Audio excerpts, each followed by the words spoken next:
So we're talking to Kay Winters about downtown Carson City history. And one of the things that we had discussed was the memorial downtown and the fountain in front of the courthouse.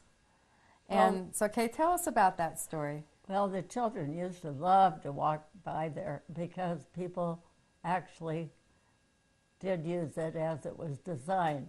It was designed for dogs.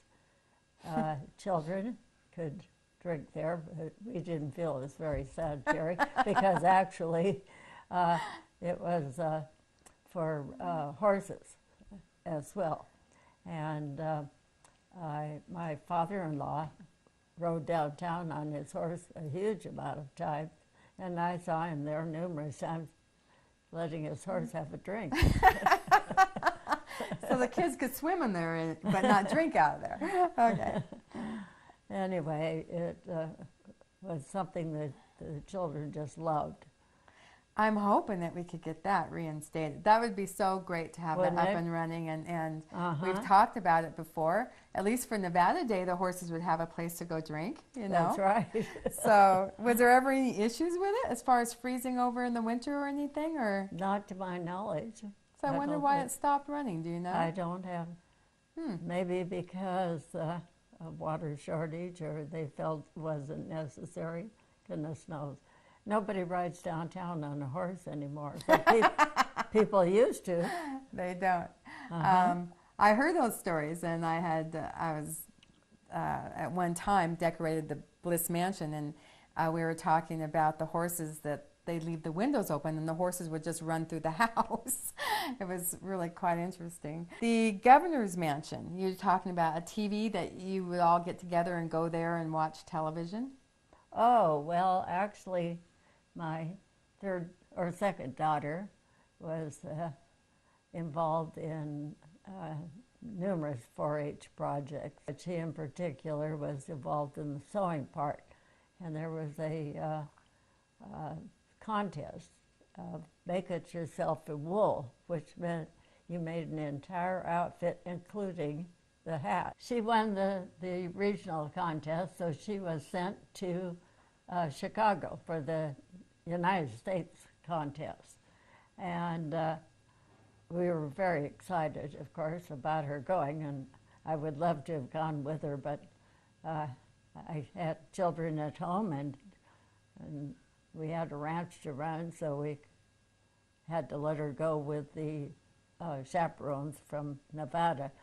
Anyway, at that time, Marjorie and Charlie Russell were, well, Charlie was our governor, and they were living at the mansion, and their 5 children and my 5 children intermingled all the time. They had 4 boys and 1 girl, and we had 1 boy and 4 girls, and we would interchange, and they would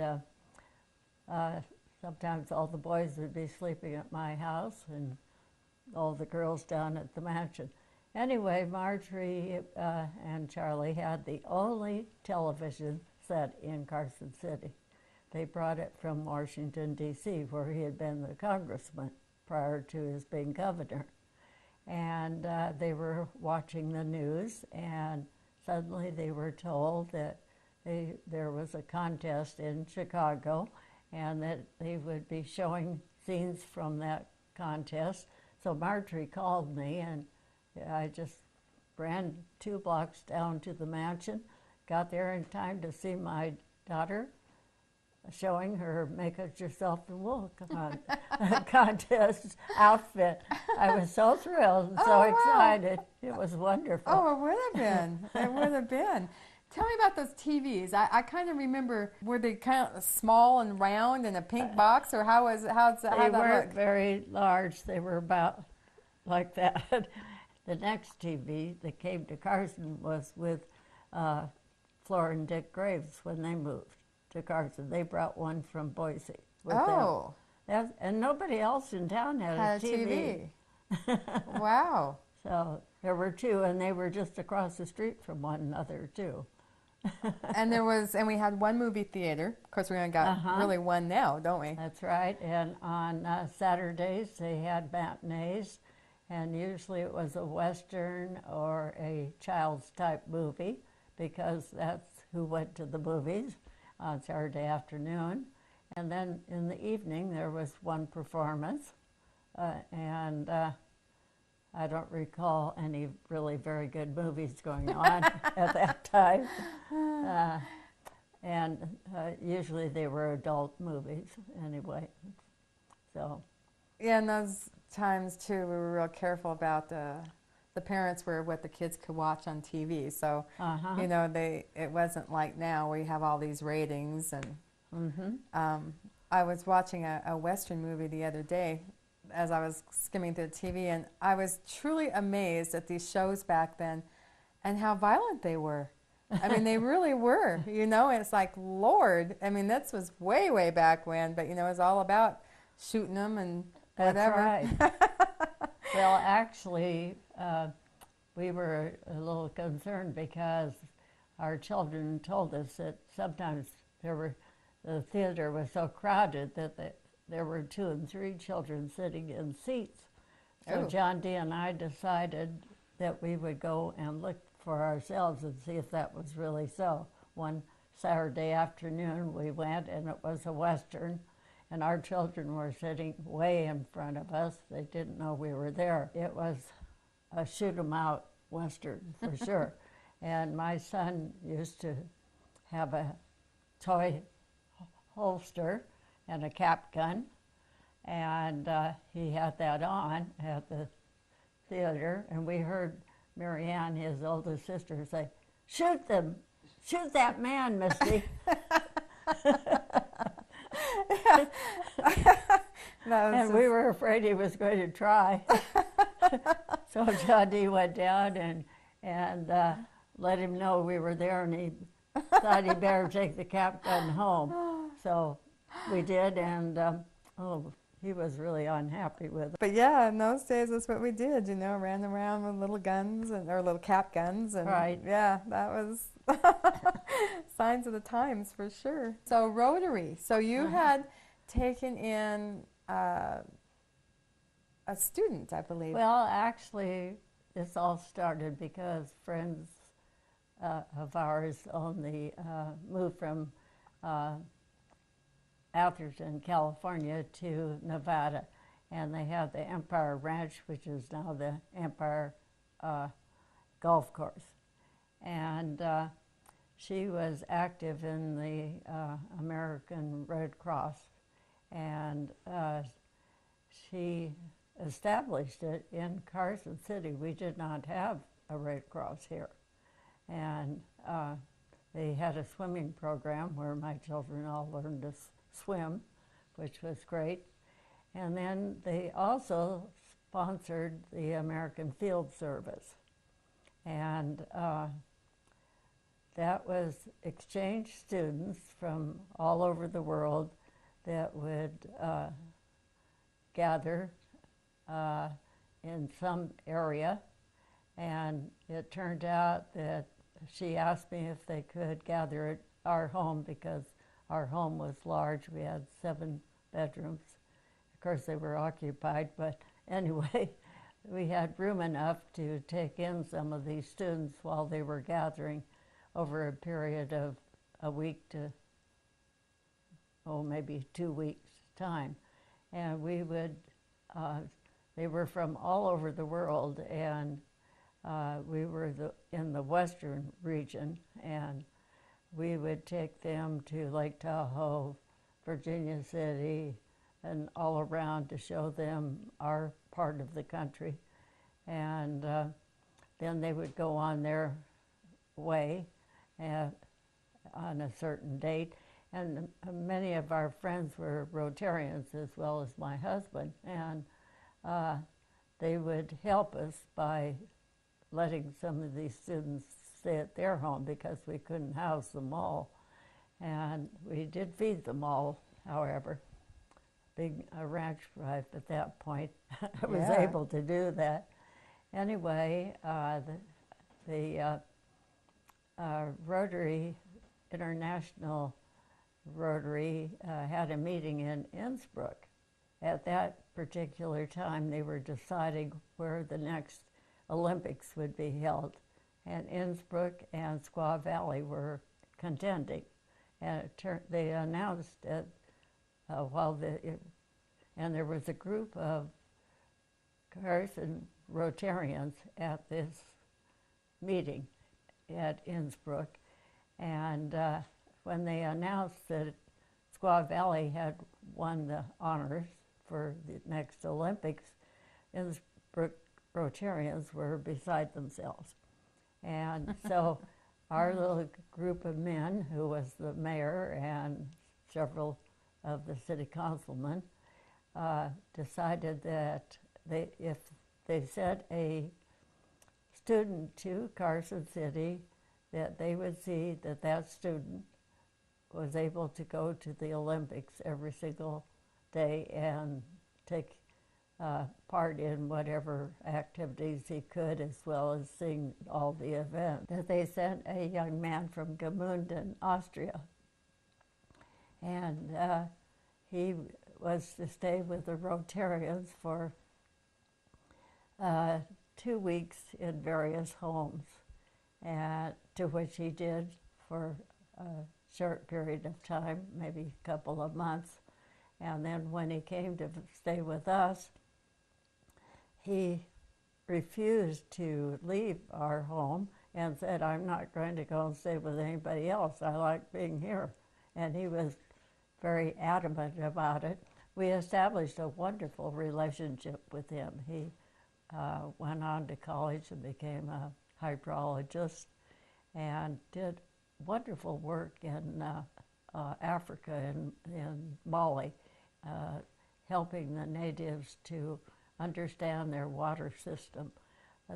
He worked for the World Bank, and they would send things crated to set up for wells and so on for them to get water. Well, the natives were more interested in the crates than what was inside the crates. And anyway, he simplified the system so that they were able to get water. And I always was very proud of him for doing that. It was wonderful. Oh, that is. Uh-huh. Did you stay in touch with this? We stayed in touch with him till he died, and he died of Lou Gehrig's disease, unfortunately. But he was here for some very interesting episodes. During that time, Hubert Humphrey and John Kennedy, and I've forgotten who else, were all running for president. And they all came to speak at our legislature. And so I took the children out of school, and we went down to listen to the talks every time one of the candidates came. And when Kennedy spoke, he impressed Reiner considerably. And if you remember, in the Capitol building, there are steep stairs, and we used to run up or walk up those stairs. Reiner ran up them, of course. And when the speech was over, we walked back down, but Kennedy took the elevator, and we were standing under the stairs right by the elevator when he got off. And so I had met him, my husband and I had been at the governor's mansion the night before and met him at a reception. Not that he would remember, of course, but I went up and told him I had met him the night before, and I would like him to meet my children, which he very kindly did. And Reiner's face was the color of that chair. He was so embarrassed. Oh my goodness, he could not believe he was meeting him. And of course then he was elected, and when they took down the wall in Belgium and he was there, Reiner went there too because he wanted to see Kennedy. And when Kennedy was killed, he grieved over him just as he would a member of the family. Oh, yes. yes. It was interesting.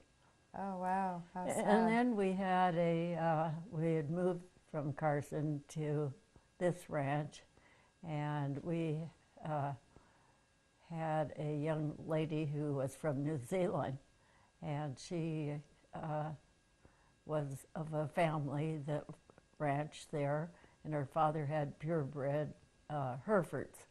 And so they called and asked John D. if they could send her to spend the summer with us.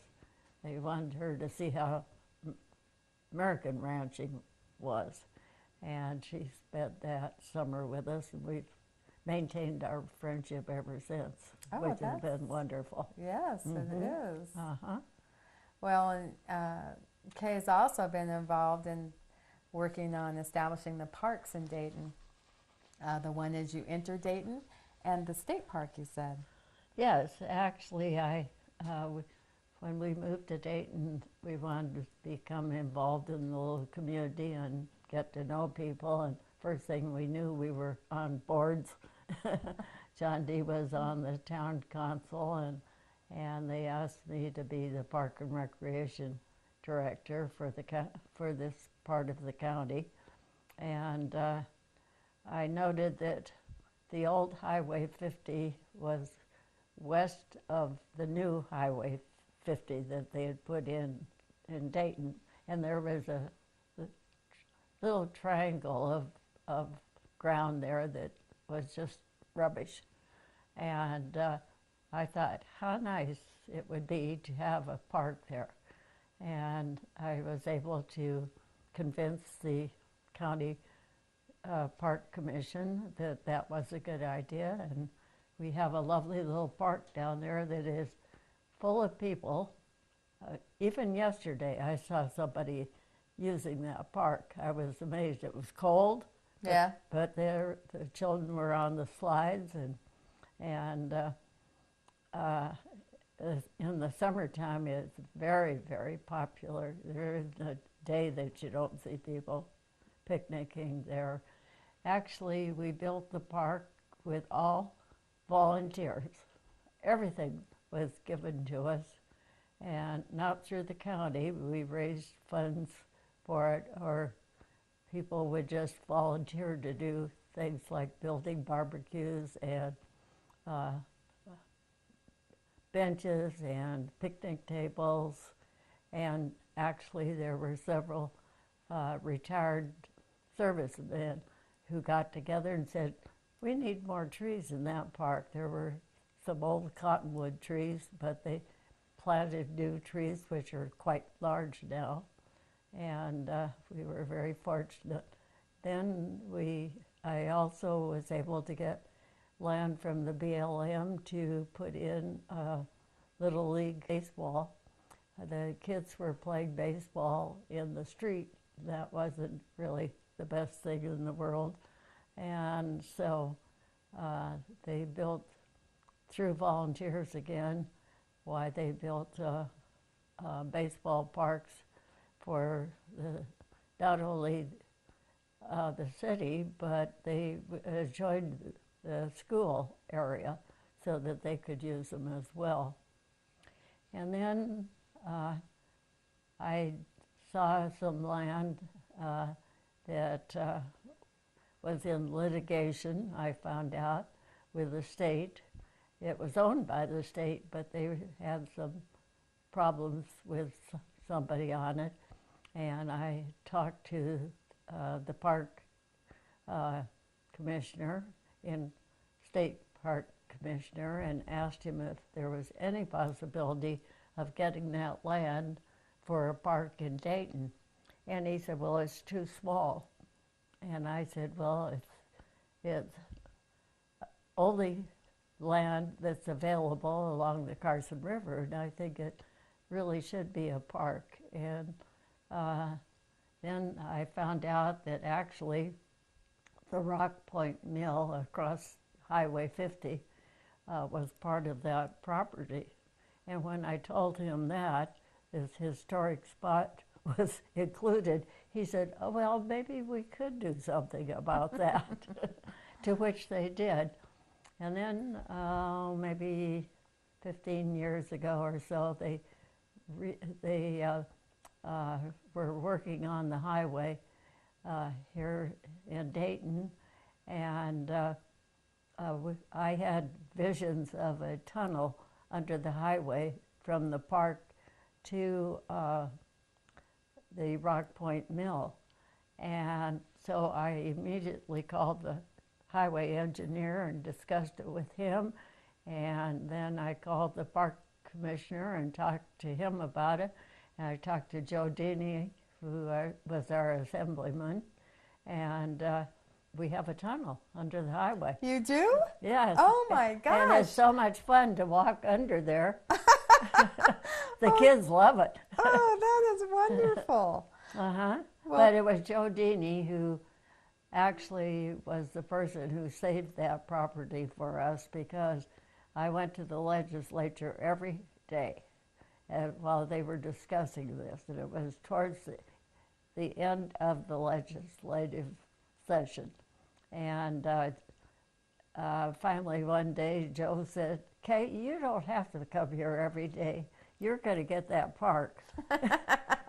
And he was true to his word. The very last day of the session, they voted on it, and we got it. Oh, wow, that's wonderful. Joe's a great man. He is just a wonderful He man, was. and he loves small businesses, and I just really respected him. Oh, he was wonderful. Well, Uh-huh. Kay, this has been a wonderful day. I am so happy that you were to meet with us, and you certainly are a gift to our community in Carson City and the community of Dayton. And thank you for your time. So you're very kind to say that. Thank you. You are. I have enjoyed everything that I've been involved in.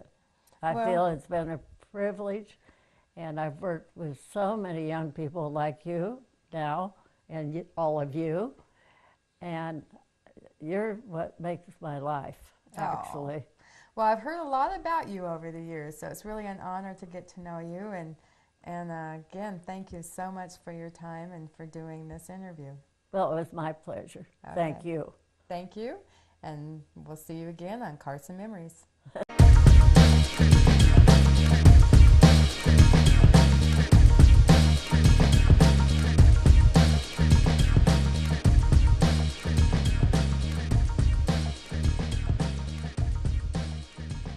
Okay, tell me about this picture. This is just a wonderful pixture. Well, actually, it's called the Heavyweights, and it is of the living governors at that particular time. This is Paul Laxalt. This is Dick Bryan. This is Bob List. This is my husband. This is Grant Sawyer. This is,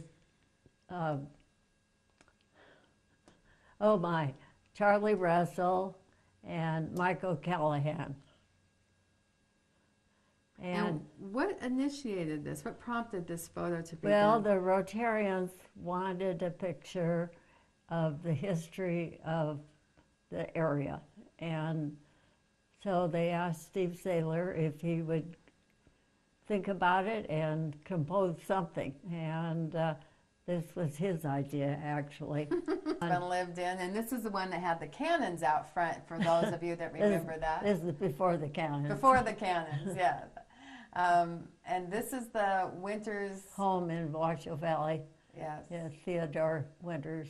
I have been in that, and it's just a beautiful place. It is. And the barrel ceiling upstairs, Actually, those windows are lovely. that is the back of the house. It's one thing to be of historic value and appreciate all those things, but it's another to live in it and to make it practical for the people who do live there. So I can understand Well, that. and actually, with it enclosed, it looks nice anyway. Yeah. They also put the kitchen in the basement, I believe, didn't they? Well, it was there to begin with. Oh, it was? Always was there. Oh, I didn't know that. Well, that's where the servants were. Oh, okay. Uh-huh. And what did they use that top floor for with the cathedral? Well, wheeling? there's a ballroom there and a schoolroom because the children were homeschooled in those days. They would have a teacher come in and teach them. It wasn't a mother teaching them like our okay. homeschools today. Yeah. But this is another picture here that I can see. This is Steve's work too? Yes, it is. And these are some more. Well, let's see. This is He looks very that's familiar. Tom Brokaw. I was going to say that. Ephraim Zimbalist Jr. Wow. And I've forgotten who the other people are in front. Now, were these But people there like are governors, Jim Gibbons, Bob List, Gwen, Sammy Davis Jr. So he obviously, does he just create this in his head, or does he have actual pictures? That No, it's like I showed you that one picture that I'm in. He has people gathered together and takes photographs, and then he had to go to Las Vegas to get photographs of Bob List and Dick Bryan, and anyway, then he puts it all together. That's amazing. And he and his wife are up here on there he is, and there she is on the balcony. I told him he should put himself in each picture. He should. He should. That would be a good. He's not the marking one for in him. back of us, but since then he's been doing it that way. Oh, that was a great suggestion for him.